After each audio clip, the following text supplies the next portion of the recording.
Welcome into episode 20 of Plead Your Case. In this episode, you're going to be sitting down with myself and Brady Donovan to debrief about the Players' Championship and looking ahead into the PGA season. Right person get hot, the tournament's over. I mean, Cam Young came from almost out of nowhere. And we go into the Pick'em playoffs on the final preliminary elimination round. Last matchup was on March 2nd. Columbus blew a 4-0 lead, but squeaked out a 5-4 win in overtime. And then we're going to wrap it up with our first glance at the biggest tournament of the entire calendar year of March Madness. 2022, you remember St. Peter's?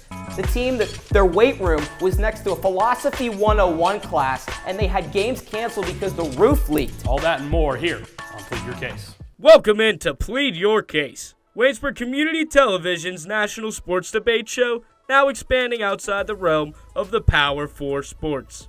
All our panelists will expand into the depths of professional sports while speaking on the newest sports topics each week.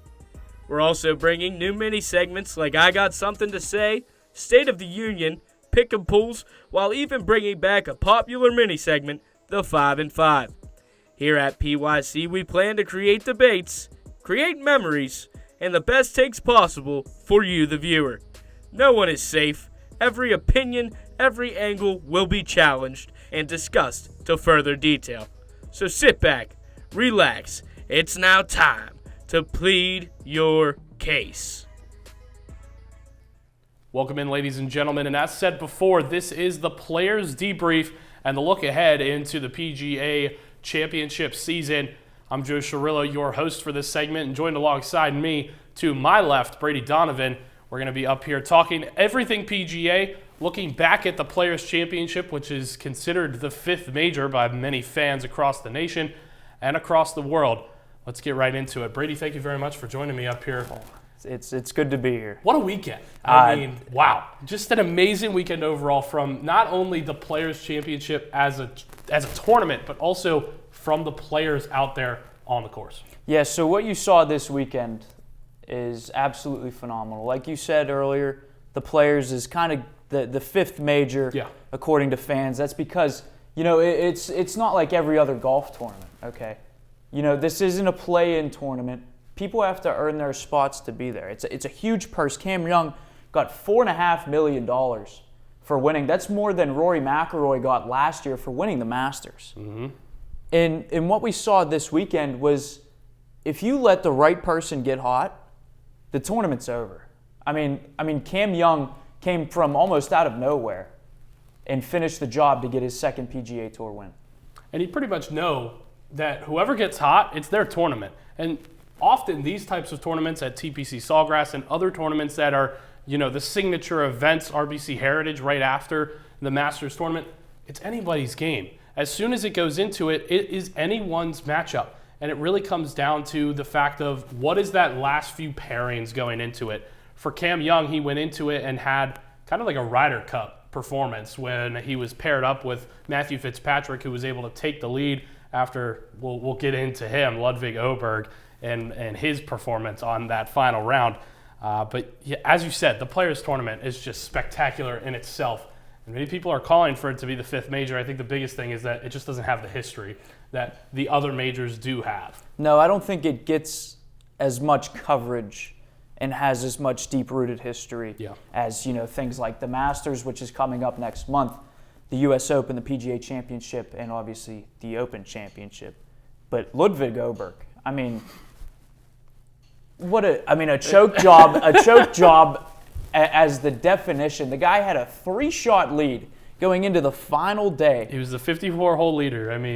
He just couldn't hold it. No, he could. He had a 3-shot lead going into the final day of one of the biggest golf tournaments in the world. And just absolutely blew up. And that's kind of what we see whenever, you let the mental game kind of start to factor in to these players. He had one bad hole, and then it all started to unravel. Yeah, the bigger problem for me is that you now see that this can happen to any player out there. Oberg has been nicknamed the golf machine, that he's basically just a naturally bred golfer, that everything about him is about golfing. He has the perfect height, perfect weight, perfect body structure, everything about him. screams golf.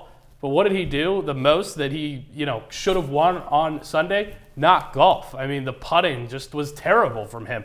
5-foot putts that he should be making, that everyone should be making, he couldn't drain.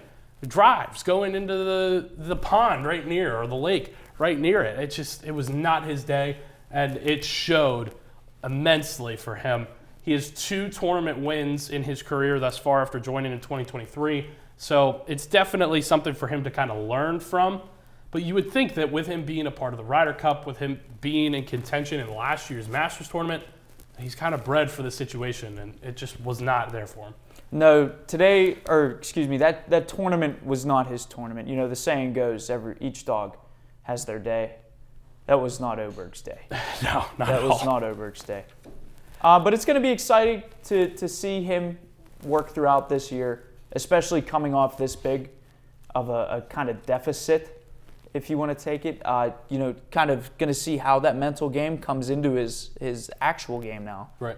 And see how much he can pivot off of losing pretty much the 3-shot lead. Yeah. And see how he can carry it into these majors that are coming up. So as I said before, he was, influential into last year's Masters, where he was able to get himself into the clubhouse lead. Eventually that was taken over by Scotty. So on and so forth. Rory McIlroy goes on to win. So going into it, the Masters weekend is coming up. It's soon approaching. You have 3 tournaments leading up to the Masters. You have the Valspar tournament, March 19th and 22nd, this coming weekend. The Texas Children's Houston Open, March 26th to the 29th. And the Valroe Texas Open, April 2nd into the 5th. And then you have the Masters here at Augusta National. We're excited to see it. Who are your names to kind of go into this week or in these next few months going into golf just in general to kind of watch out for to accelerate later into the season? Looking towards later in the season, one name that comes to mind, and he's not on the PGA Tour, is Bryson DeChambeau. I like that. So last year in the Masters, he was almost a fan favorite through 3 days. And he just kind of couldn't figure it out on that 4th day. But he's definitely somebody to look out for because he's always going to be in the running, especially at Augusta National. And he's always hungry for another major. Absolutely. He has 2 U.S. Open wins. Mm-hmm. So he needs 3 more to complete the career Grand Slam. Will that happen this year? I mean, that's a stretch. It is. But another name to look out for that I have written down is Xander Schauffele. Xander Schauffele, yes.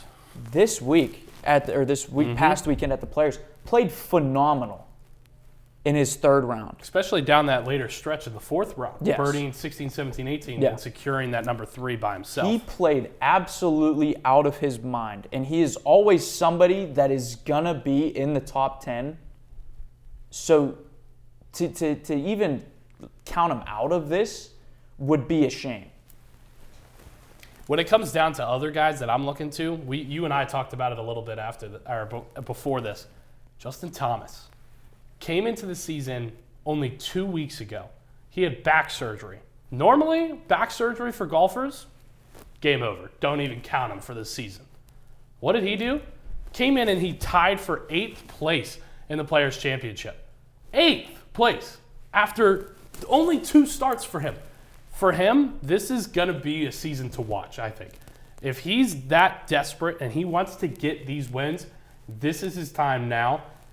I don't want to call it, but I feel like a Justin Thomas Masters win just would be amazing for this entire season. It sounds thus far. And how Chris Gotterup came in, he won 2 in a row. Scotty is just angsty in that 1st round and just seems to be like, oh, I decided not to play golf this week. And then he comes back and he's back in that top 10. He made the cut. He has the longest cut streak in PGA. I mean, it's just going to be an incredible season the rest of the way. See, and it's funny that you mentioned Scotty because I have this written down. He is the greatest hypothetical golfer of all time. He blows up on the 1st day. He is okay on the 2nd. He makes the cut. He draws all this media attention because he's world number 1. Then he has a great 3rd day, and then people start asking the question, oh my God, can he really do it? Can he really come from out of nowhere at, sitting +1 after day 2 when the leader's at -7, and then just kind of throws it all away on the 4th day and just, walks away with his money? I don't get it. I mean, the guy is world number one for a reason, but he is playing horrible through the first 2 days of each and every tournament every week. I mean, this week he shot a 72 on Thursday and then a 73 on Friday. He was +1 going into the weekend and luckily enough made the cut. And then he shot a 67 5 under on Saturday. I mean, this guy is all over the place.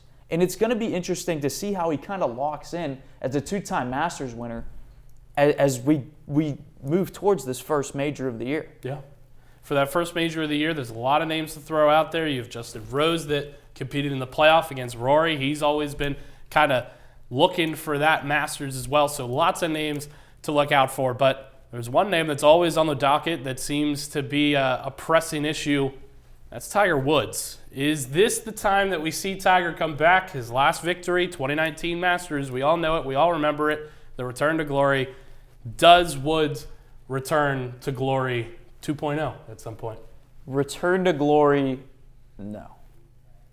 Return, I think so. I think he comes back. I think he returns to Augusta.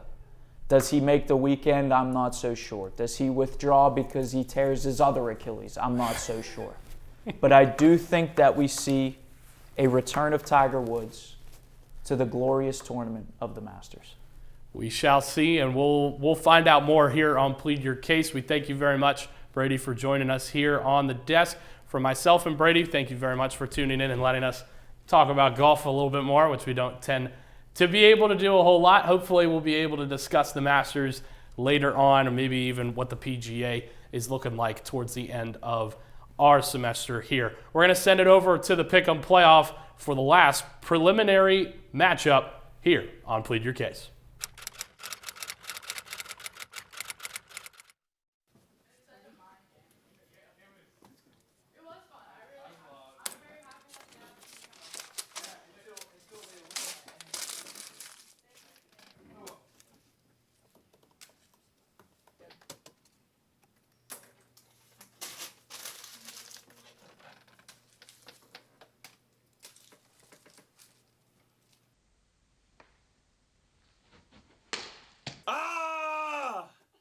I'm working here. My bad.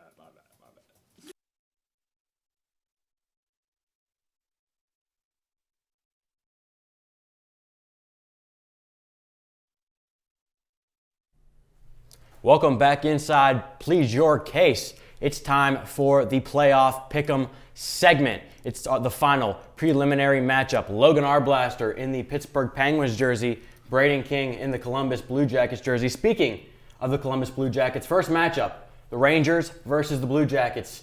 Thursday night, 7 p.m. Who wins that game? Brayden, we're going to go you first. Well, Columbus needs this game desperately to stay in playoff contention. Right now, they're sitting a point out of the playoff spot, and points are important. The series is tied 1-1. The two teams have played each other twice. The last matchup was on March 2nd. Columbus blew a 4-0 lead, but squeaked out a 5-4 win in overtime. That was in New York. This game's in Columbus. I'm taking the Blue Jackets. Listen, Brady, the Blue Jackets 16-2-4 at one point in a stretch, one of the hottest teams in the NHL. So I think the Blue Jackets are better than the Rangers in this game. The Rangers are the worst team in the Eastern Conference. Forget the fact they've won 4 of their last 5 games and beat the Blue Jackets once this season. Who cares about that? I honestly think that the Blue Jackets are the better team. They've had a defensive turnaround since the coaching change on January 13th, 2026. So for that reason, when they hired Nick Bowness to be their new head coach, the team drastically changed. One of the lowest goals per game in the NHL, 2.18 is the total for them, with Zach Werenski playing so well for them. I really got to take the Blue Jackets in that one. All right, I'm going to boomerang it right back to you, Logan, for this one. The second NHL game, we have the late game, the Utah Mammoth versus the Vegas Golden Knights. Logan, boomerang right back to you. Yeah, the battle of the expansion teams. I really think that expansion teams and pro leagues in general just are an absolute waste for fans, because you have a good player in a city that is a great NHL team, and then he goes to a city where nobody knows anything about the sport. So with that said, I'd like to say that I want both teams to lose, but I can't do that. So I'm going to go out there and say that the Mammoth are going to win this one. The teams are very similar statistically speaking, guys. 76 points total for both teams this season. They split the series. They played against each other 1-1, but I think the Mammoth have the edge because of Logan Coley. He had 5 points, a career high 4 consecutive goals against Vegas the last time that they played in November of 2025. Vegas has really struggled with goaltending this year. I think that's been one of their main problems. And Utah's on a roll right now, and they need points. They're just outside of a playoff spot as well. Vegas sitting in second in the Pacific Division. The only problem is this game is in Utah. I think Utah with the home ice advantage has the advantage, but I'm going to pick Vegas. All right, let's head over to the hardwood. It's time for some NBA pick'em. We have the very bad Chicago Bulls. They're playing for a lottery spot, while the Cavs picked up James Harden at the deadline. Who do you got? Cavs or Bulls? Brayden King. Well, this is a trap game for Cleveland. I'll be quite honest with you. Chicago swept Cleveland in a home-and-home series back in December and only lost by 6 in November. So, to be honest with you, the Bulls have had the Cavs number this year. If the Bulls can limit Donovan Mitchell and do a good job with that, they'll beat the Cavs again. Sometimes it's easy enough just to look at the records of the teams and say that this team's just better, and that's what you have with the Cleveland Cavaliers in this game. 41-27 the record for them, almost the opposite, 29-40 for the Bulls. This is not your parent Chicago Bulls team. They're not going to run out there with Michael Jordan or Scottie Pippen, so I don't really see how they have any chance to win this game, guys. I'm going to take the Cavs. James Harden, by the way, looking really good in those new colors. So the Cavs, the 4th seed right now in the Eastern Conference of the NBA. I'm taking them over the Bulls. Well, one of the teams that's on fire in the NBA are the Los Angeles Lakers with LeBron and Luka going off, as well as Austin Reeves, as well as the other company on that team. Speaking of the Lakers, we're going to go Lakers-Heat, 2 of LeBron's teams. The Heat are not doing well. They're all right. They're in the middle of the pack so far. They're probably going to be in a play-in spot for the playoffs. Bam just scored 83. Is he a factor? Can he beat the Lakers? Logan, we're going right back to you. People want to hate on anything, Luke, because he shot 43 free throws, and that doesn't matter, and he scored 83 points, and it wasn't legitimate because of his free throws. Why that matters in this game is because he surpassed Kobe Bryant's record of 3rd place all time in point totals in a game. He actually moved into 2nd. So that's what this is 2 teams going at it for the first time since that. There's no doubt that the Heat are extremely hot right now, 7 of 8 games in a row, but the Lakers might be the only team hotter. They won 6 in a row. And if I've learned one thing in my entire life, do not bet against LeBron James. Yeah, I agree. The Bam Adebayo is very, very good. We noticed that. The 83-point total, that's the greatest individual performance in NBA history on video that we know of. Mm-hmm. And, despite that effort, I think the Lakers are just too talented. They've got too many stars, LeBron especially, Luka Doncic as well. You got to pick the Lakers. Single Luka is balling right now. All right, this is the last one. March Madness is just around the corner. It's going to be starting this week. Villanova versus Utah State. This is the classic 8-9 matchup. This is probably going to be the closest matchup you're going to see within the entire bracket. This is the tiebreaker. You're going to give me a winner and a score. We're going to go to King and then Logan for this last one. All right, I've got you. Winner gets to lose the eventual national champions in Arizona. That's who I've got for my bracket pick, just being honest with you. They're the best team in the country. But the 9 seeds are 18-10 versus 8 seeds since 2018. And Villanova hasn't beat a top 25 team all year. Now, I know Utah State is not even close to a top 25 team, but they do have a top 25 level scorer in MJ Collins. He's a beast this year, averaging 17.6 points per game right now. Give me the Aggies. I'm taking them 77-64. You would think that a number 8 team versus a number 9 team would be tough to pick when you're filling out your brackets, but let me make this easy for you. It doesn't really have to be that hard. These 2 teams are coming into the NCAA tournament in totally different trajectories. Utah State slipped up on occasion into the Mountain West, but won the conference tournament. So, looking every bit like the team that started off the season so hot. Villanova, on the other hand, dropped 3 of its last 6 games by double digits, losing a key piece along the way in Matthew Hodge. So sometimes momentum matters, especially in March Madness. That's exactly what you have. Momentum or not, though, Utah State is the team with more firepower here. The Aggies have the Metros advantage, as well as having the stronger record in the Quad 1 games.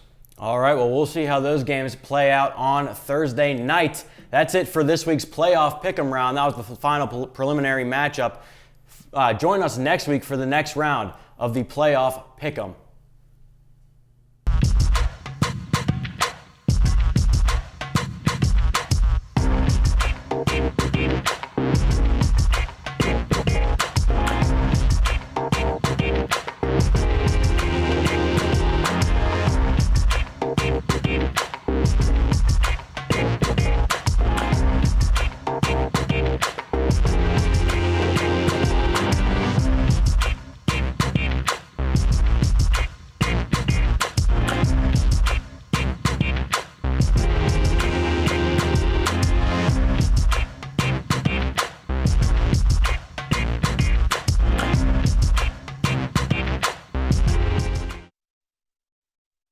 Welcome back to Plead Your Case. I'm Benicio DeFalco. To my left is Stone Mangus and Tyler Walls. Selection Sunday is in the books. The bracket is officially set. Looking back from top to bottom, what stands out to you? Did the committee get it right? Is there a team that's seated too high, or maybe did a team get snubbed? We'll start with you, Tyler. Oh, teams definitely got snubbed. We see two of pretty good teams compared to NC State and SMU making the tournament. No, that is completely wrong. Oklahoma and Auburn should have picked up those votes. They played in the toughest conference in the entire nation in the SEC. Auburn and Oklahoma both had some of the hardest schedules in the entire nation. Auburn statistically had the hardest. So SMU and NC State getting in over those two teams is completely wrong. How on earth are you going to put a 17-16 Auburn team into the playoffs over NC State or SMU? Who did NC State beat? It doesn't matter who they beat. Auburn going 17-16, being in the tournament would be a disgrace. Who did SMU beat? There is no way. Two quad one wins? I'm not saying this isn't an argument over SMU or NC State. This is an argument over Auburn, who you're saying should have gotten into the tournament with a 17-16 record. That is disgusting. There is no way that a team that was one game over 500 should get into March. No shot. Okay, they've had the hardest schedule in the entire NCAA and played in the hardest conference and they in the lost SEC. 16 games in it. They had more quad one wins than SMU. They had more quad one wins than NC State. They had more quad one wins than Miami, Ohio, but that was a good pick. They should have got in. And then also, they had near the same amount as quad one wins, if not more than Texas. And they went 17-16. They went 17-16. They had the hardest schedule. One game over 500. They had the hardest ridiculous. schedule, brand new coach. They're going to have a down year, but yet they still picked up quad one wins. To talk about Miami University just for a second, though, the fact that they were the last team put into this tournament is absolutely disgusting. I'm going to read off some of the teams that declined to play Miami University. Some of these guys are playing in the tournament and are high seeds. Ohio State, Florida, who's a 1 seed, UCLA, Kansas, BYU, all those teams are playing in March. Pitt, USC, Utah, Wisconsin, Marquette, and Oregon all declined to play Miami University. They played the schedule that they were given, and they went 31-1, and it's disgusting that they were the last team into March. I can't believe it. They got it wrong in that sense. I'm glad that they made it in, but there's no way that they should have been the 68th team in the tournament. Wow. Vanderbilt just knocked off Florida 91-74. But despite the loss, Florida's still the 1 seed in the South. I got to ask you guys, how far will this Florida team go, and will they defend their title? We'll go to you, Stone. My problem with Florida is compared to some of these other elite teams in March like Duke or Houston, the defense this year just hasn't been there. The scoring margin, it's been pretty good. They've got a plus 14.8 scoring margin. They're scoring 86.8 points per game, which is outstanding, and they're allowing 72 points per game, which is glaring in my opinion. I don't see them winning this year. I actually have them losing in the Elite Eight to Houston. That's a wild take that they're not at least making it to the national championship. They easily have the talent to do that. They have one of the best coaches in the NCAA. They shoot the best from three. They hold others to the worst percentage from three. They have great paint defense. They're a phenomenal team and but in the regular season, won the SEC, beating nearly every team and only losing 4 games, in the regular season. You so think? One of the best teams. You don't know? Sorry. Okay, all right. There's no way that they're going to beat Houston. Houston's one of the best offensive scoring teams in the country and one of the best defensive teams in the country. They're only allowing 62 points allowed per game. Okay, but they play nobodies. You can't say that the Big 12 is a bunch of nobodies, bro. Florida is playing in the SEC. That is case in point. I don't care what you say about any other conference. The SEC is the premier conference in college basketball. Another hypothetical win for the SEC, by the way. All right, gentlemen.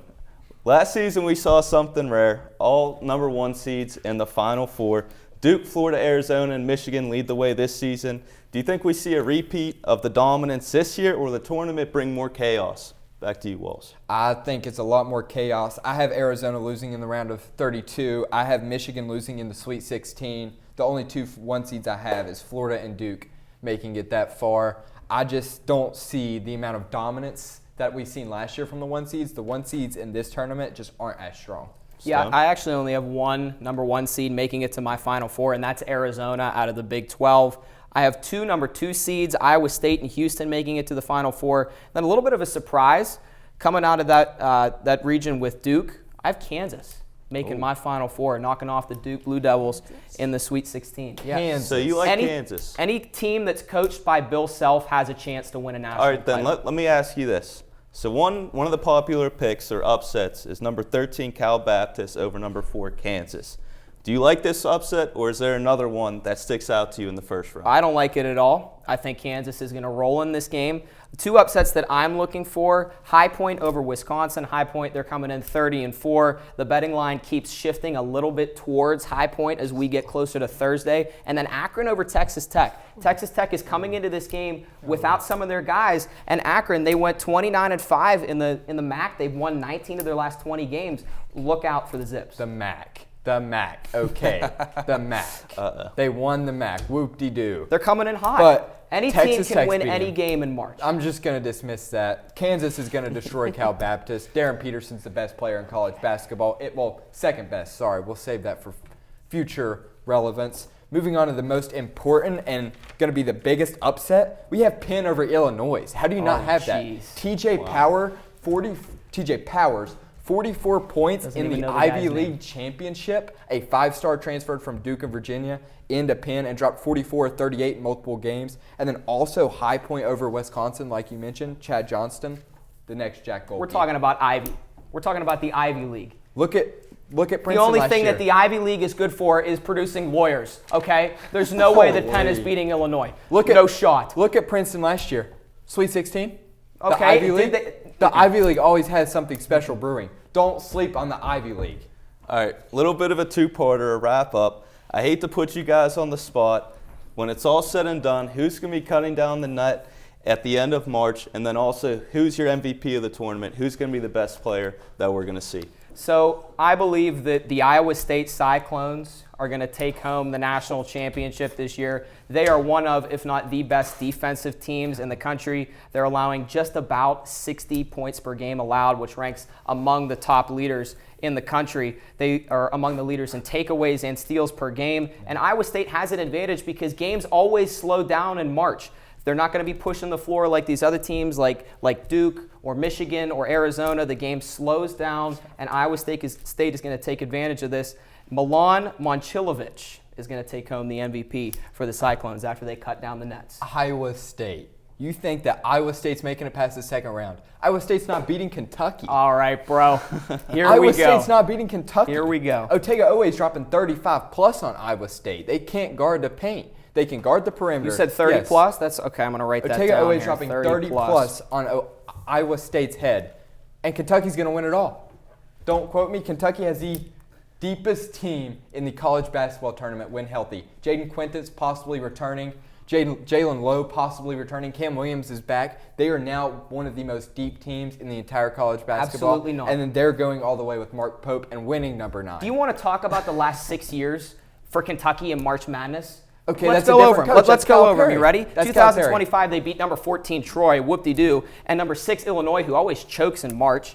And then they lost to Tennessee, the first team, real team they played. 2024, got embarrassed by Oakland and Jack Golke. 2023, they beat Providence, whoop-de-doo, and then lost to Kansas State in the second round, real team. 2022, you remember St. Peter's? The team that their weight room was next to a Philosophy 101 class, and they had games canceled because the roof leaked. And then the 2 years prior to that, they didn't even make the tournament. So there's no way that Kentucky's winning. Calipari, that's a different coach.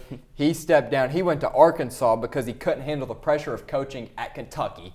So now we have Mark Pope. Now we have Otega Owe, Colin Chandler, Can Williams, Malachi Marino, Jasper Johnson. I mean, it's unbelievably deep. And if those players play right, and that we've seen when they play good, they're one of the best teams in the entire nation. I can't wait to be in the dorm room with you when they lose to Santa Clara. All right, I'm riding with you, Walls. I'm going with the Blue but I'm going with the Duke Blue Devils to cut down the net in March. But that's going to wrap up our discussion today on Plead Your Case, episode 20. Make sure to stay tuned next week. We got more entertaining content coming up. Thank you for watching.